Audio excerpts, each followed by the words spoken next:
settlers and the Palestinians they live next to rarely interact meaningfully with one another. Most interactions between Palestinians and settlers are incidental. Passing by in a shared supermarket, driving on the same road, enjoying the same playgrounds. That's two groups existing in the same space, in the same place. It's not a relationship, which means that many of the interactions between Palestinians and settlers are just violent ones. But as hard as it is to admit it, the horror flows in both directions. There's a small but violent fringe contingent of the settler movement that menaces Palestinian villages. The Hilltop Youth, in Hebrew, Na'ar HaGvaot, is a loose coalition of young extremists who have latched onto a messianic anarchism, which they've followed to its most violent conclusion at times. They believe what the Hebrew Bible says, that Judea and Samaria is part of the land of Israel, which belongs to the people of Israel. And they're willing to fight anyone who disagrees, including Palestinians, the IDF, the Israeli government, and what some people call leftists. They seem like mavericks, ungovernable, headstrong, with absolutely no interest in what other people think about them. So these young people stake a tent or a trailer on a random West Bank hilltop and just live there. These are people living in a tent with no water, no electricity, and no real protection from the elements or the people who live nearby. And there are many, many clashes with the Palestinians who live nearby. For much of Israeli society, the Hilltop Youth are a menace, a tragic example of what happens to at-risk youth who run away from home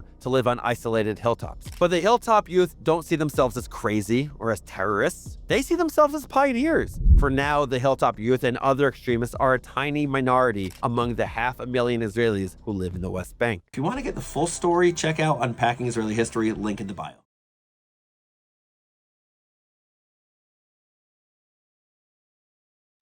And several peace groups are working to counter the threat of extremism across Israel and the West Bank.